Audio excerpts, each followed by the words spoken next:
I'm talking about. That's why he's the MVP. That's why he's the GOAT. The GOAT. Health and safety protocols have ravished the league for a few months now, and it's hit the Mavericks like everyone else, maybe even a little bit harder.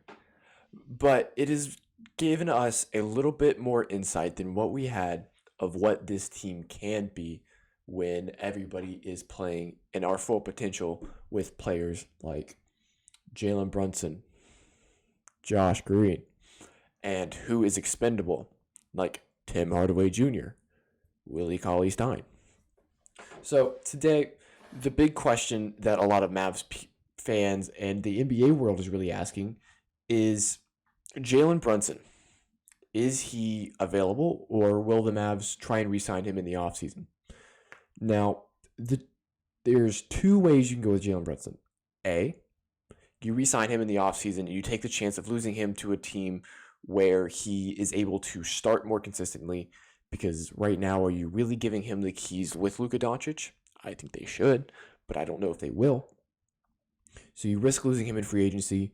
You sign him to a probably north of $15 million contract a year, probably closer to $20 million a year.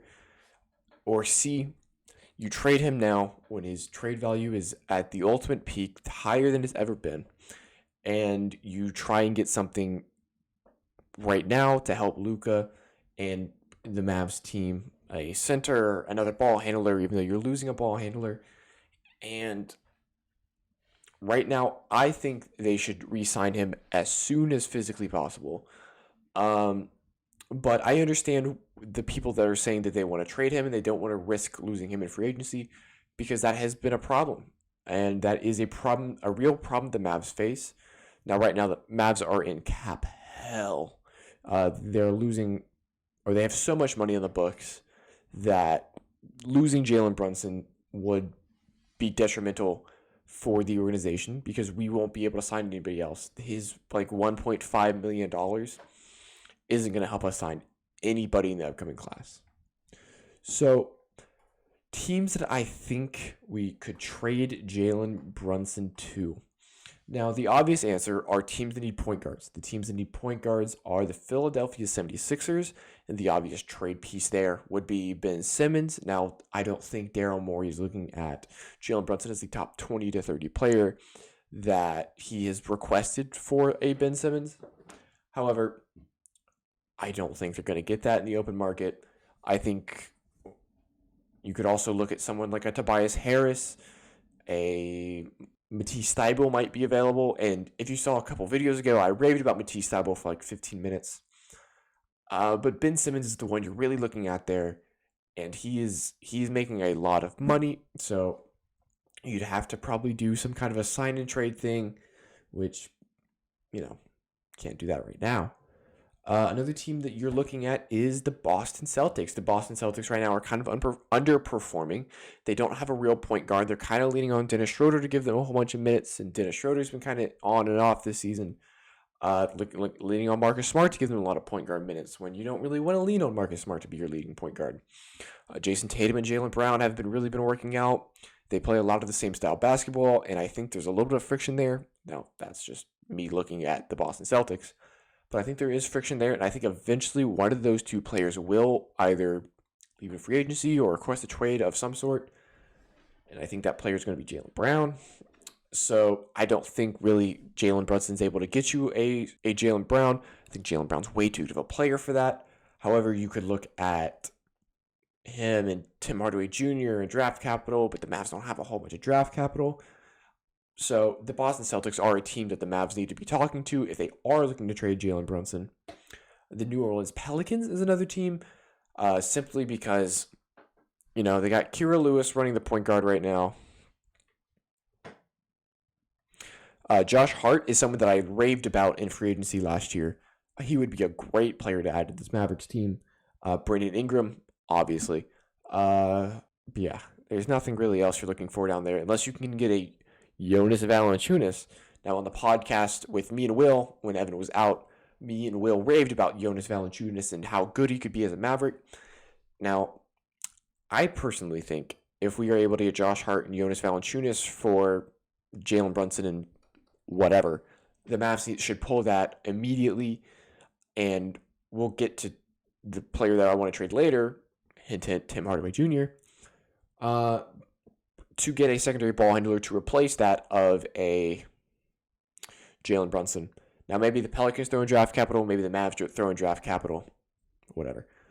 The Clippers have been needing a point guard for a long while now. Now, it looks like Reggie Jackson might be their solution. A couple of days ago, Terrence Mann had a really good game, and I really like Terrence Mann. I just wish he wasn't on the Clippers, and wish he didn't have that thing with Luka, or else I would love Terrence Mann. I love the way he plays, but that's besides the point. So the Clippers, what do the Clippers have to give up? Not really a whole lot. They have no draft capital for years because of the Paul George trade. You're not looking to trade Paul George because you have Kawhi Leonard coming back next year.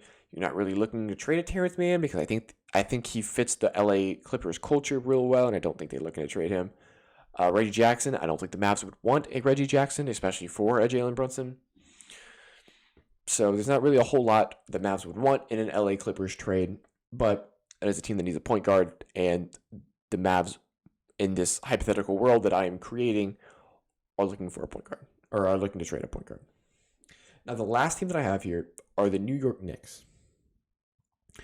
Now, with the New York Knicks, it's kind of a weird one because they have a point guard. They have my favorite player in the league running point guard, Kemba Walker. But I think they are more than willing to trade Kemba Walker right now.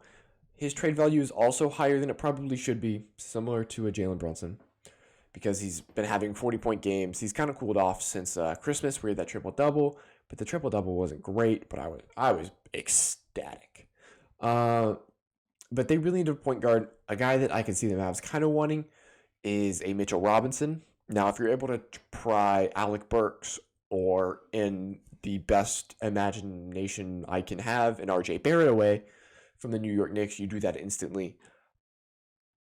RJ Barrett more so than Alec Burks, of course. But I don't think the Knicks are looking to trade RJ Barrett. I think they really like RJ Barrett. I really like RJ Barrett. So now all these teams, Jalen Brunson would come in and be the starting point guard, which I really think is what Jalen Brunson wants to do. I think he wants to be the starter somewhere, and I don't know if the Mavs are able to do that for him, but we'll see. The next person that I want to talk about is Josh Green. Now, I'm always down to talk Josh Green. You've seen the intros for the past couple of videos. I really like Josh Green. Now, I know a lot of people out there were kind of iffy on him for the last year. I was too. I've always liked players like that, just weird Mavs role players. Like, look at...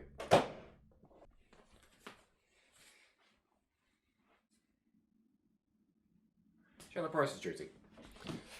Why do I have a Chandler Parsons jersey? Because he was a weird role player for the Mavs, and I really thought he was going to be good, and he was not. Also, I was like 12. But anyway, I like weird role players for the Mavs. Josh Green is no exception. Josh Green has been getting a lot of weird comparisons in my book. I think Josh Green is the Andre Iguodala that the Mavs need. Andre Iguodala is an inconsistent three-point shooter. He's really clutch for some goddamn reason. Great defender, great on-ball defender, great playmaker. He can jump. He makes a smart play. That is Josh Green. Now, Josh Green is not at the level that peak Iguodala is, but I think in a few years' time he really can get there, and that is not being biased. That is being completely unbiased with my love for Josh Green. I think he'll be a perennial good role player that the Mavs will really like to have down the road. And since we had COVID ravage the team, he got a lot of playing time. We saw him have that great 10-assist game in Portland where he was looking like Magic Johnson out there, looking like Penny Hardaway out there. But I think him playing so well makes Tim Hardaway Jr. expendable. Now, him and Tim Hardaway Jr. have complete opposite games, but I think down the road you would rather have a 21-year-old Josh Green's game that can grow into a better defender, a more consistent shooter, I think the biggest problem with Josh Green's shooting is that he seems nervous. He seems like he wants to pass the ball more than he wants to shoot the ball, which, cool, pass all you want, but sometimes you gotta take the shot. More so, you want that game more so than you want a Tim Hardaway Jr. who's gonna come down and see the rim as a green light anytime he touches the ball. Bad passer, bad defender, inconsistent shooter, really streaky. I personally, if both of their peaks, I would rather have the Josh Green peak than the Tim Hardaway Jr. peak that's 5 years down the road when Tim Hardaway Jr. is in his 30s. So making Tim Hardaway Jr. expendable also gives the Mavs a lot of cap room to work with. And as I just said, the Mavs are in cap hell. They need money. Tim Hardaway Jr. trades are weird because it seems like you want him as someone that can give you instant offense off the bench or maybe in a starting lineup. And those teams are usually pretty good teams. So the teams that I have written down are Cleveland. Cleveland has a lack at the shooting guard position. They're leaning on like an Isaac Okoro. Colin Sexton went down with injury. So maybe the Mavs are looking at Colin Sexton because I don't think that the Cleveland Cavaliers are wanting to pay Colin Sexton. Maybe looking at Isaac Okoro to be a defender. I don't think they are. I personally like Isaac Okoro. I like young players. I like seeing them grow, but I personally don't think Isaac Okoro is going to be that good in the league. Now, I really hope he proves me wrong, but I'm not sure. You're not getting Jared Allen. You're not getting Darius Garland, who I love Darius Garland. Absolutely love Darius Garland. You're not getting either of those players. You're obviously not getting Evan Mobley. So, for the Cleveland Cavaliers, you kind of want to shoot for Colin Sexton or Isaac Okoro. Colin Sexton more so. Maybe even Kevin Love, but I think Kevin Love is liking the situation now. Who knows? Atlanta Hawks are another team that I have written down. Cam Reddish was someone whose name was in trade talks just a couple weeks ago. Now, I don't think they'll give him up for Tim Hardaway Jr., but I'm willing to throw draft capital and I'm willing to throw Frank Ntilikina for him or a Moses Brown. They don't do that. The Hawks don't do that, but I think that is someone to look out for the Mavs to go trade for. Denver is another team that could use help at the shooting guard position. Just anything really to help out Jokic right now. Jokic is a one-man army, and he's doing it very well. The Brooklyn Nets. The Brooklyn Nets, I feel like, could use shooting and scoring and shot creation. Now, they have Kyrie Irving coming back, and I think the Kyrie Irving trade that I talked about a couple of videos ago is completely off the table for the Mavs with him coming back. I think that means that he is committed to playing in Brooklyn, and the Brooklyn is committed to him. Good. I wanted to see him in Dallas, don't get me wrong. However, just don't know how that would work. And then the last team that I have written down are the Bucks. The Bucks are really relying on Grayson Allen right now to play that shooting guard role for them, and I think they are able to take on a Tim Hardaway Jr. role. And I don't know what the Mavs would try and get. Maybe get Bobby Portis. Maybe they like Grayson Allen. They love their white guys. Maybe they like Dante DiVincenzo. I really like Dante DiVincenzo. But I think Tim Hardaway Jr. should be traded by the trade deadline. I think he is the most likely player to get traded by the trade deadline. And I think he is the issue that the Mavs have been running into for the past couple of years. He's a ball stopper, doesn't play defense, doesn't rebound, shoots the ball whenever he can. That's not really someone you want to have on the court all so often.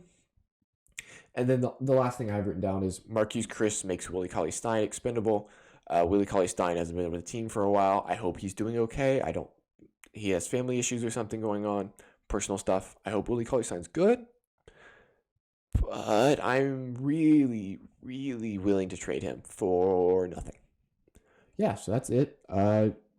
Personally, I hope Tim Hardaway Jr. and Willie Cauley-Stein gets traded and Jalen Brunson gets kept.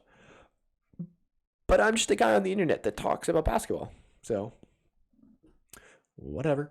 Yeah, I'll see you guys next time. Peace. Podcasts are coming back soon, so look forward to that.